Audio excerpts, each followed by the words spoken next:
So you're thinking about getting into motorcycles. How do I know that? Well, number one, you're on my channel, and number two, you're watching this comprehensive review of the Yamaha MT03. We've had a lot of fun with this motorcycle, and we've spent some time with it here in the shop, and today we're gonna figure out whether or not it's a good option as your first motorcycle. Stick around.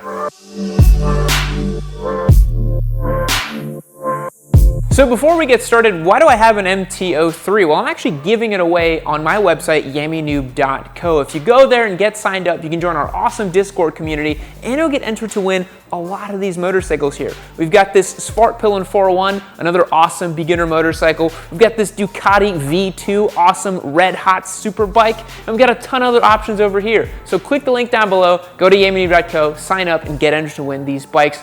But let's take a look at the history of the MT03 and find out where it came from. The MT03 gets its aggressive styling from its older brothers in the MT family, starting with the MT09 in 2014 and the MT07 a year later. The ethos behind the MT line was to have a roadster motard, or to put it a little less pretentiously, a naked bike that rode like a supermoto. Maybe that was a way to excuse the frighteningly snatchy throttle that ripped the front wheel off the ground like a stunt boy trying to impress the ladies. The MT07 was a bit better for a daily ride, but its 75 horsepower was just on the line for a beginner motorcycle. So follow in Kawasaki's footsteps with the baby Z400 naked bike, Yamaha took the 321cc parallel twin power plant from the R3 and put it into a naked bike package. It's got the aggressive styling of the rest of the MT motorcycles, but does it excite your manly region, or is it just about as potent as a wet noodle? So if you don't want to stick around to the end of this video, here's the three main things you need to know about the MT03. Number one, it has a very low price. It costs $4,599 on the showroom floor.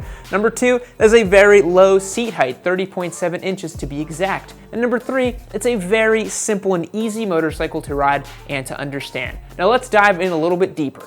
So let's get some specs on this MT03 right here. First, and most importantly probably for all you guys out there, is actually price. This bike comes in at $4,599 brand new on the showroom floor, which is a pretty good deal.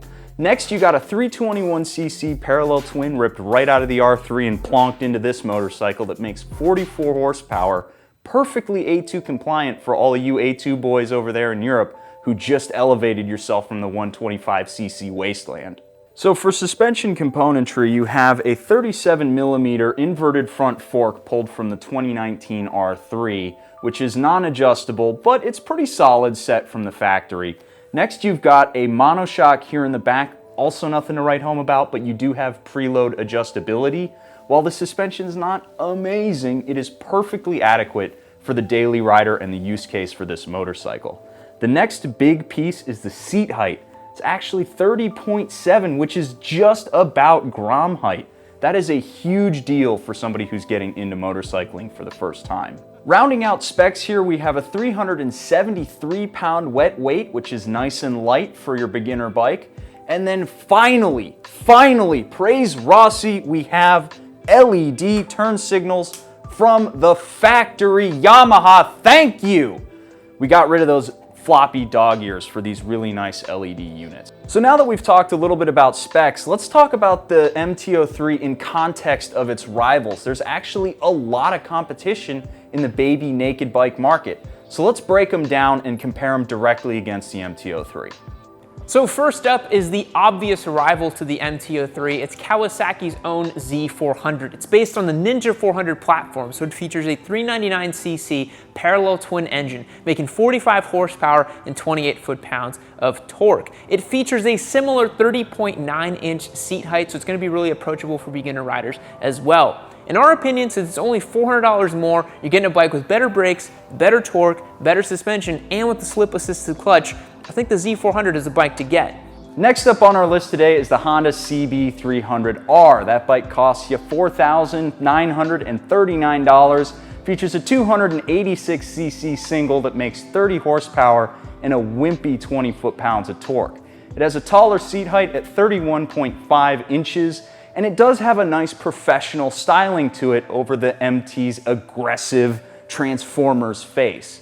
If you do like the looks of the CB, you should take a look at it, but otherwise, it's pretty lame in general, and we'd suggest the MT03. And the last rival to the MT03 is Austria's own baby Duke, the Duke 390. It features a 373cc single-cylinder engine making 44 horsepower and 28 foot-pounds of torque. Now all that orange is going to cost you at $5,499, so this is the premium beginner bike option. What do you get for that money? You get a TFT dash, bi-bree brakes, backlit controls, all kinds of cool technology and features, a supermoto mode. It is definitely the class-leading baby naked in our opinion, and we recently featured one earlier this year that we gave away. It is an awesome bike that you can keep for a long time as a commuter, as a training stunt bike, as a track toy, anything you want. So we've talked a lot about specs on this motorcycle, and it's a pretty good bike in its base form, but we here at Yammie Noob have done a couple of things to it. Let's see the modifications we've done to this motorcycle and what they've cost. Brake fluid flush, $10. Crash protection, $380. Brake pads, $40. Chain and sprockets, $150. Full exhaust system, $680. And beyond that, there's even more mods we could and should do to this. Spite? Well, first of all, we got a full system exhaust on here, which means we need to tune it. That's $400 right there. To clean up the tail section, we need to get ourselves an integrated tail light. That's $150. We've changed the sprockets on this motorcycle. Needs a SPEEDO healer. That's $100. And then lastly, to solve this massive throttle situation here, we need to get a different throttle tube, $50. Now, in the interest of fairness, Spite and I have spent a lot of time with the MT03, so we're going to hand it over to Josh, the newest member of the Yammie Noob team, to see how he feels on his very first ride on the bike. All right, everybody, so this is Josh, the newest member of the Yammie Noob crew. He spends a lot of his time behind the lens on the camera or on Instagram, making sure everything's looking nice and tight. This is his personal SB650. Josh, you excited to ride the MT? I'm very excited. Yeah, absolutely. So I haven't ridden a ton of bikes. I'm mostly a beginner rider. This is my first personal bike I've owned, and I've been building it up for about the past 2 years to get it reliable, which finally is. Yep. Yeah, I've done some dirt. I've done some dirt bikes, done some off-road, been on an XR, but other than that, I have not taken many other bikes out, and I'm really excited about the MT. I know how much you guys have done to it. Sweet. We'll go out there, have some fun with it, do some wheelies, do some skiddies, and let's see what you can do. Great. Well, hello everybody. It's awesome to be here riding this MT03 and giving you my first impressions of it. It's a beautiful looking bike. So I'm gonna pop on up and get this thing started, let you know what I think about riding it around. Alright, so I am a beginner rider. I've been riding for all of 2 years, and mostly 99% on my SV650. This is my first time really riding a small bike. Alright, for me, these ergonomics are awesome. I couldn't really be much more comfortable as far as riding. I mean, I'm upright. My arms are the perfect length for this. So for a little reference, I am 5'7", 5'8", weigh about 140 pounds. MotoGP spec, as Yammie put it. So my bike is a good bit heavier. And the first thing I notice is how easy it is to balance this bike. For a new rider, the opportunity to shift as much as you do on this bike is pretty cool. When I'm on my bike, the domain is second gear all the way through, no matter what. And here I am about to want to go into fourth, coming up to this stop sign on the MT. This is easy. This is easy to do. I've been on this bike now 5 minutes. I feel extremely comfortable.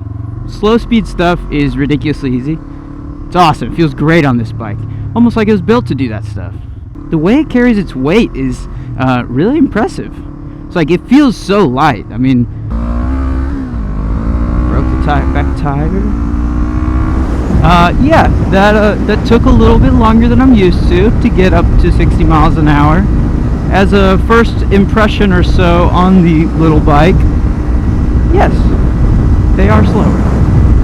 I know that they did the sprocket kit and that was supposed to help a lot. I'm sure it would have been quite a bit worse, honestly. They said it made a drastic difference, and noticing how hard it is to get up to 60 miles an hour just on these sprockets, I can't imagine than on the stock setup.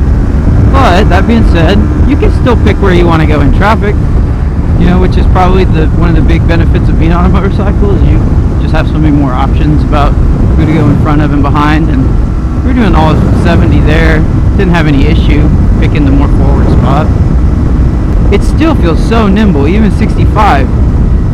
Brakes feel great to me. Downshift is super easy. All the components feel like ridiculously easy to use. Like very light, not heavy inputs, used to a 20-year-old bike. The clutch is light.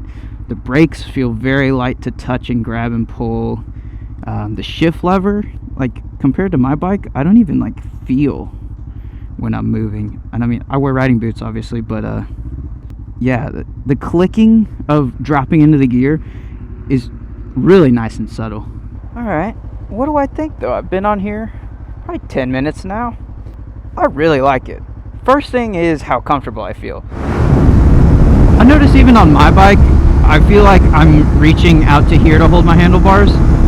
And so a lot of times I end up with one hand on and one hand on my hip. With this bike, I do not feel the same urge. Like, I feel like my arms just lay down perfectly on the bars and it's supporting them and I don't have to reach them at all. My back is still straight. It feels fantastic. If I'm looking for a bike that really is exciting to ride, this isn't it. If I'm looking for a bike that's really comfortable to ride, oh man, this is totally it. Like if you're afraid of a motorcycle scaring you or being too fast or being too powerful, this one has great manners for that. This is so different. And I totally understand why this is a place that you can learn from. This is a place you can get more out of riding. Yeah, I mean, I totally understand. One, the looks are cool. I'm not the whole Dark Side of Japan fan, but I get it. Like, they're totally cool. I think it looks better than the Duke 390. They're gonna get upset when they hear me say that. And this is a great bike for you if you're not interested in the peak power of your bike. If that's not something you're out riding for, and that's not a spec that you are concerned about, this is a cool package. All right, Josh, was your first ride on the MT03. What'd you think? I liked it. I had a lot of fun. Yeah. So, but I mean, mainly, it's so comfortable and it's so confidence inspiring. That's really what I got out of it the most. It left a little wanting for power. We all know that, I think. Your SV is a little more torquey than this little 321, right? Absolutely, absolutely. But you can still get around traffic. It's still a motorcycle. Yep. The ergonomics for me specifically worked fantastic. Yeah. Slow speed stuff was ridiculously easy. The way it carries its weight is fantastic. I never felt like it was getting away from me, even doing U-turn stuff in the parking lot or things like that. So I understand it for the beginner. Cool. Yeah. Well, guys, let's now get a ergonomics check between myself, Spite, and Josh over here to see who fits best on this motorcycle. And then we're gonna wrap this up and talk about who should get this bike. So I'm about 5'8" and weigh 140 pounds. And this bike seems like it was built for me. Arms are perfectly straight. Leg position is fantastic. So as many of you know, Papa Yam is about 5'11". I'm about 170 pounds as well, so I'm a little bit bigger than the median average. And I'd say I fit pretty okay on this motorcycle. It's a little bit cramped for my personal taste, but I've got a good rider triangle here with my leg. Fits perfectly in this cutout. And I could spend all day in the saddle here if I needed to. Alrighty, so me, I am 6'3" in my boots. I am 240 pounds, and I do not fit on this motorcycle at all. It is way too small for me. The tank cutouts are all wrong, and my butt is up against the passenger seat here. This is really not a comfortable place for me to sit. So wrapping it up today, who should get the MT03? I think the MT03 makes a ton of sense if you are very price sensitive, if you really want a super easy motorcycle with a low seat height and you want an easy to ride bike. It makes a ton of sense, it looks really, really cool, and is all around a very great motorcycle. Some downsides is that you do have to make a couple modifications to make this thing feel appropriate for the street, in my opinion. And the other downside as well is that compared to the Duke 390 and the Z400, the MT03 just doesn't pack a punch like those other bikes do, and you might find yourself looking to upgrade a little bit sooner than those other bikes. But overall, the MT03 makes a lot of sense and is a pretty fun bike. Now, how you doing, partner? This video's over, but you click on this one right over here. You keep watching yourself some Yammie Noob. Maybe I bend my boost on this one. Maybe I'll give you some other funny memes or something like that. You might not know if you watch the video, so watch the video now, all right?